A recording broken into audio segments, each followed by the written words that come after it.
Today we will be looking at the Logitech Wingman Formula GP, which was released back in the glorious year 2000. Note that this is the non-force feedback version, but what it lacks in rumble it makes up in having an old school gameport connection type. And of course this means that I can use it on my more vintage computers which predate the USB port standard. So I'm hooking it up today to my Socket 7 MMX machine, which is running Windows 98, but I have previously utilized it on my 486 desktop with Windows 95 with no problems at all. It doesn't require drivers in Windows, as you set it up as a generic 4-button 2-axis joystick, which means it gets picked up by most games. I noticed that I really did have to give it controller ID number 1 or else it wasn't getting detected, but that's the only issue I ran into. Later in the video I will be playing a little bit of Jeff Crammond's classic Formula 1 Grand Prix with the steering wheel. Now, I picked this up with a couple of other old joysticks for $20 Australian in the box from a thrift store, which I reckon is about right. I don't think you should be looking to spend much more than that. This steering wheel isn't particularly going to knock your socks off, especially if you're used to modern wheels, so I wouldn't go spending more money on this particular model. Don't get me wrong though, taking into account when it was first released, it's very well built.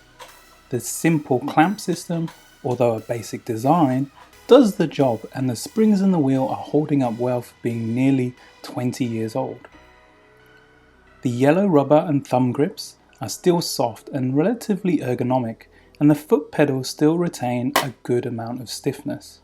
However, on the downside, the 4 buttons aren't exactly in the best position on the wheel, and it's not that easy to press them. Whilst the pedals, at least for me, seem to be positioned quite vertically, so I have to adjust my seating position quite a bit to get comfortable for long sessions. But you have to contrast these with the fact that the simplicity of the device means that you don't have to hunt around the internet for compatible drivers for older operating systems.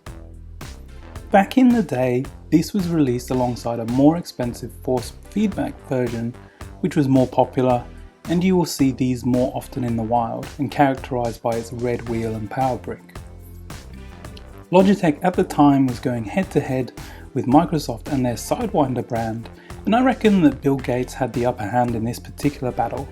However, Logitech came out with the Momo racing wheel a few years later that really redefined the standard for racing wheels. Regardless, going back to this little plucky device, being able to plug in a wheel and pedal set into an older computer still is a massive upgrade compared to using a keyboard or a joypad. The additional immersion is worth some of the downsides, and I do still recommend picking up one of these older wheels if you enjoy classic races on vintage hardware. As always, thank you so much for listening to this and watching this video. I always appreciate it when you take time out of your day to watch one of my videos.